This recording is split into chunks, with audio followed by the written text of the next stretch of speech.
Hey crafters, thanks for joining me. Today I'm going to make a card with foil details inspired by the Northern Lights. Hope you enjoy! So for the background of this card, I started with a 5 by 7 inch piece of paper, and then I used a bit of post-it note tape just to mask off the bottom 1.5 inches off the card.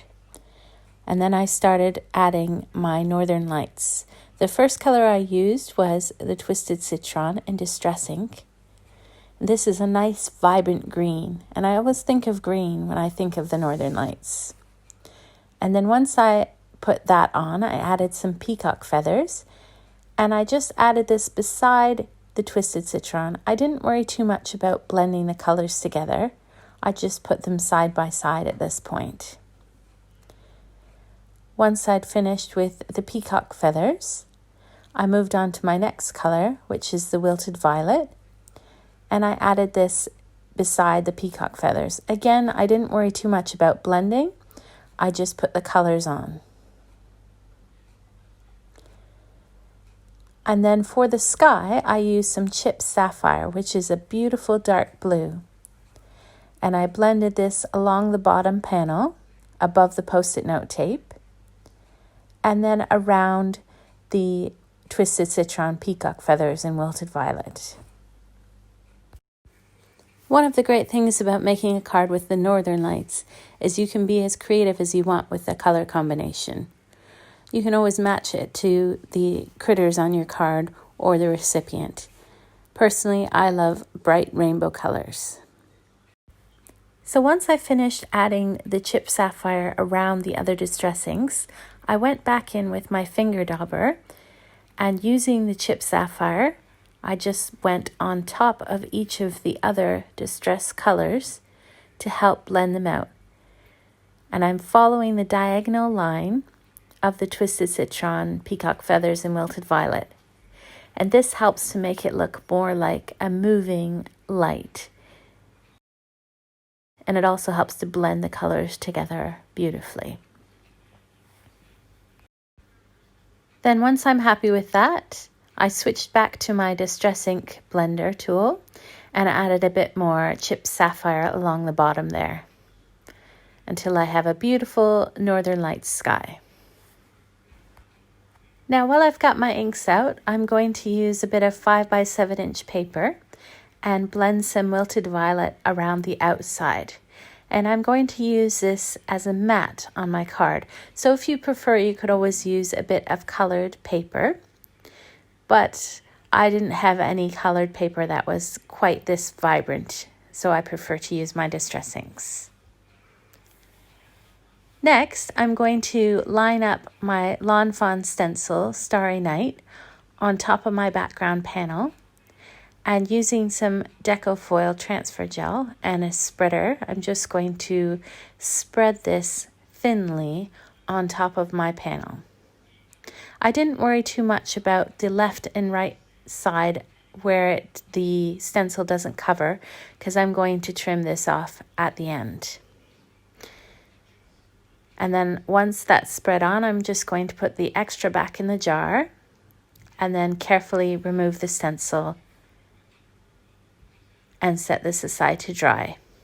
And just make sure if you use this, you wash your stencil right away.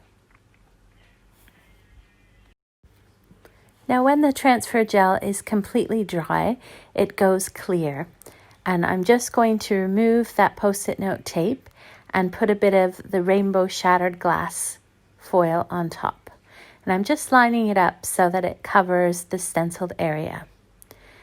And then I'm going to put it through my die cutting machine.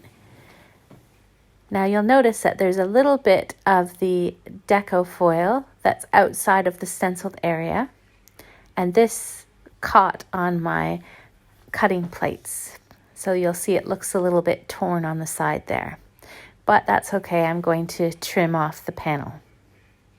So once I've carefully removed the foil, I'm going to trim off the corners, and next time I will trim it before putting it in my die cutting machine, as it did stick to the cutting plates.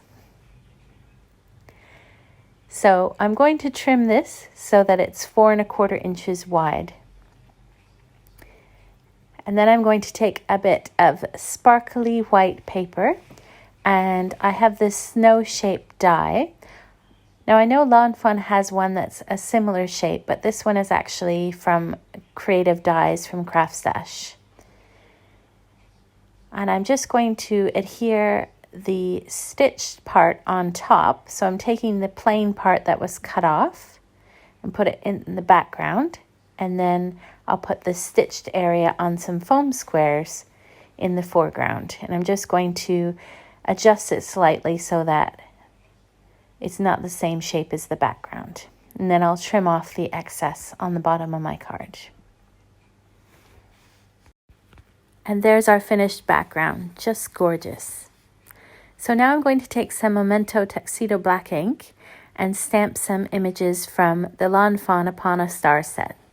I'm going to stamp the fox, the large fox, as well as the small fox, and then some extra stars to add to the background. And then I will cut these out with the dies. I'm also going to stamp the sentiment. This one says Wish Upon a Star, and I'm just using the VersaFine clear ink for this. And I'm going to heat set it with some white embossing powder.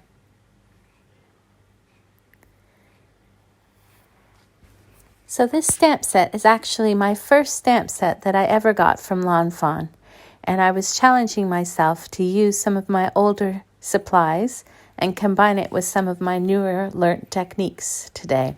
So I hope you enjoy the results as much as I do. Now there's nothing wrong with using your older supplies, and sometimes they're the best for giving you inspiration for your cards. And once that's set, I'm going to trim it for the front of my card. Now to color in my foxes today, I used a few different browns. I started with the E23 around the outside of the large fox, and then I used the E43 and blended those two together. Then using the E33, I blended that on top and I put it on my smaller fox. So he would be a lighter color than the bigger fox. Then I put the E00 on the inside. And then I went back to some of the darker shades of brown to blend that on the larger fox. And I also used that darkest color, the E23, on the tail of the large fox, as well as the smaller fox. And then once I'd finished the foxes, I just used a Y13 on the stars. And lastly, I added some white jelly pen highlights to the foxes. So I decided to use two mats today. The purple piece is 5 by 6.5, and the holographic sheet is 4 3/4 by 6 1/4 inches. Now I trimmed off the bottom of my snowbank so that my main piece is 4 1/4 inches by 6 inches. And the whole card will fit on a 5 by 6.5 inch card. So I added my sentiment there and then my cute little critters. Now I just use wet PVA glue to apply these, except I added a little bit of a foam square under the face of the foxes so that they would stick up. And then using some PVA glue, I added in those stars. Now you could skip this step if you prefer, but I just thought it needed these tiny little stars. And I'm also going to add some Nuevo drops to them to make them look extra special. So I used the Nuevo drops in White Blizzard, but you could always use a glitter pen for this, or skip these stars entirely, it's up to you. Now once that's finished, I'm going to put this onto a card blank, and this is 5 by 6.5 inches, and I just used double-sided tape for this. And the inside sentiment, I decided to use another older Lawn Fawn set. This is the Reveal Wheel Friends and Family Sentiment set, and it has a lot of great sentiments on it, and I just pieced a few of them together so that my sentiment would say, "Hope your birthday is fun and filled with lots of happiness." Now, in order to tie this into the front of the card, I used one of the stamps, actually two of the stamps from the same Upon a Star set, and that's the shooting star. And this star you can stamp the tails and the star separately. Now, I probably should have done this the other way around so that the tails didn't overlap, but nothing that a bit of Copic coloring and some Nuevo crystal drops couldn't solve. So I just added those onto the star, and then I was finished with the inside sentiment. And I just used one of my tiny acrylic blocks to place on the inside of my card until this was completely dry. Thanks for watching, and I hope you found this inspiring. Be sure to subscribe so that you're notified whenever I post a new video. Have a crafty day!